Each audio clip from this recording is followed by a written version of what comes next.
Hey guys, this is अखिल आचार्य। कैसे आप सभी लोग? आज हम एक छोटा सा प्रूफ देख लेते हैं। ठीक है कि एक सवाल आता है मन में कि कोई भी नंबर का अगर पावर ज़ीरो है, कोई भी नंबर रेज्ड टू ज़ीरो, इसकी वैल्यू वन क्यों आती है? ठीक है, ये छोटा सा सवाल है।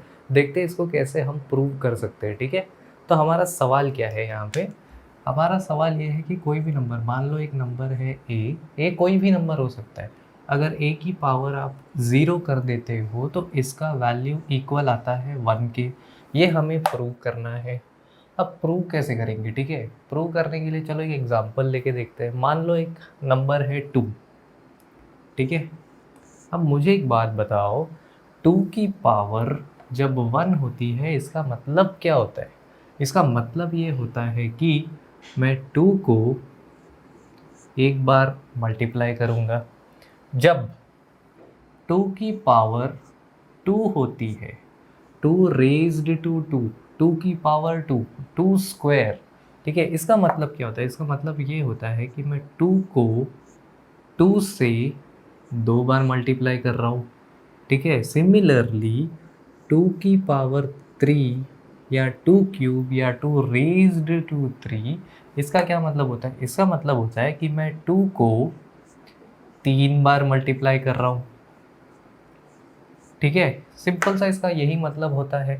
अब टू की पावर यहाँ पे लिखते हैं, टू की पावर वन अगर टू है, टू की पावर टू अगर टू इंटू टू है, टू की पावर थ्री अगर टू इंटू टू है, तो टू की पावर फोर कितनी होगी? टू की पावर फोर होगी two into two into two into two.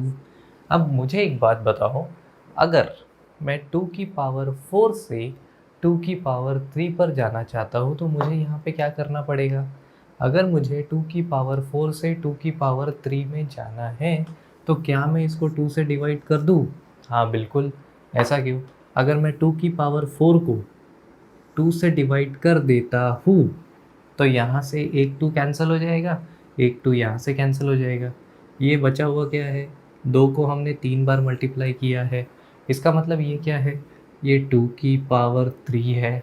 ठीक है, अगर मैं टू की पावर थ्री से टू की पावर टू पे जाना चाहता हूँ तो क्या मैं इसको टू से डिवाइड कर दूँ? हाँ बिल्कुल कर दो। इससे क्या होगा? इससे ये कैंसिल हो जाएगा। तो ये क्या बचेगा? ये बचेगा आपका टू की पावर टू। अगर मैं टू की पावर टू से टू की पावर वन पे जाना चाहूँ तो मुझे क्या करना होगा? इस चीज़ को दो से डिवाइड कर दो। ठीक है, तो यहाँ से हमें टू की पावर वन मिल जाएगा। सिमिलरली अगर मैं टू की पावर ज़ीरो पे जाना चाहता हूँ तो क्या मैं टू की पावर वन को टू से डिवाइड कर दूँ? हाँ बिल्कुल कर दो। तो इसका आंसर क्या आएगा? टू की power two divide by two अगर मैं करता हूँ तो इसका आंसर सिंपली आपका वन निकल के आ जाता है।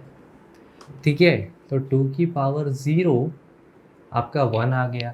अब सिमिलरली अगर टू की पावर माइनस वन आप देखते हो तो क्या मैं वन को टू से डिवाइड कर दूँ? हाँ कर दो बिल्कुल। तो वन को मैं टू से डिवाइड करूँगा तो इसका आंसर आ जाएगा one by two. Similarly two की पावर माइनस टू बन जाएगा वन बाई फोर। ठीक है, तो इसीलिए अगर आप इस पैटर्न को, ये जो हमारा पैटर्न है, इसको अगर आप उल्टा चलाते हो तो आपको कंफर्म हो जाता है कि कोई भी नंबर की पावर अगर ज़ीरो बनती है तो उस नंबर का आंसर आ जाएगा वन। ठीक है, तो ये हमारा छोटा सा प्रूफ हो गया यहाँ पे।